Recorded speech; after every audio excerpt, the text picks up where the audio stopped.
For this opportunity. I had not hoped to be given the chance to speak, especially due to the fact that the organizers have been organizing similar events and platforms to paint a different picture on Rwanda. And I don't think that I'm going to have enough time to really tell you what has happened in Rwanda since 1994. I'll probably focus on the issues raised by the presenters to make sure that I contribute to this presentation. Let me say that this platform, and I'm glad to see that I see a lot of young faces of men and women who still have the opportunity to buy air tickets and go to Rwanda and see how this country has been transformed. Starting from unity and reconciliation between our people, between the two ethnic groups that were divided for many years by the belligerents, but also their differences perpetuated by the post-independence regimes that took power in 1964 until 1994, which eventually culminated into 1994 Tutsi genocide. But let me say that it is very unfortunate that some of the foreign individuals, and it's pity that Professor Erinda, you understand your work as a defense lawyer. You probably need to dig deep and understand the network that you are dealing with. And I would want to share with you one evidence here to show how this conspiracy is being mounted to create a different narrative about what is happening in Rwanda. You see, what has been done is to look at isolated individual cases that have been happening in the country and bring those isolated incidents, plug them into that predetermined narrative to give a different story of Rwanda.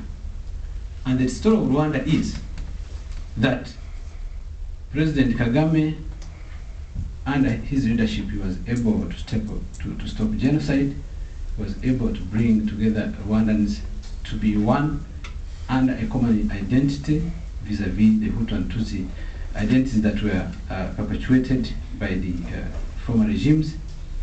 And he has been able to build institutions. Look at the progress that we have made in many, many areas.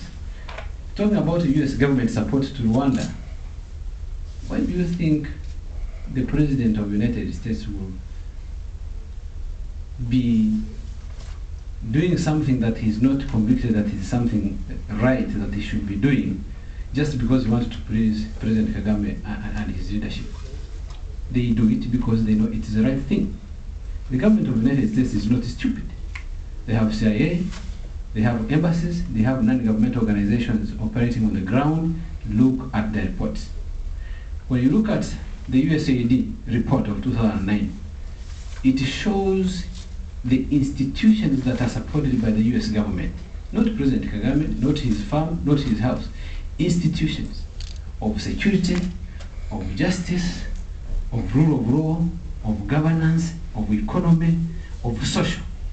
To the extent that the efforts by the people of Rwanda themselves and the government, together with our international partners, including the United States, we have been able to achieve what we have achieved so far in many, many areas. You go to governance, just the recent report of Transparency International, Rwanda is the least corrupt country in the region. When you go to economic development, Rwanda has been named by the World Bank to be the top reformer of 2010 Doing Business report. You go to information and technology, the ITU rewarded Rwanda for having integrated their information and technology into development agenda. You go to gender issues, Rwanda is named country #1 in the world to empower women in terms of supporting them to be in the decision-making positions. So, talking about education and health, Rwanda has already met some of the MDG goals, targets, to the extent that the president of Rwanda currently is now the co-chair with the Prime Minister of Spain in the forthcoming General Assembly to talk about how Rwanda has been able to achieve what it has achieved. Now, I should say for the audience that this network that you have seen that has organized this event, it has done it in the past and it will continue to do it.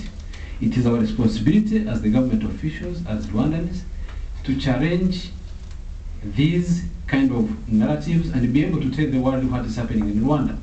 And I always prefer to ask you to come and see for yourself what is happening in our country.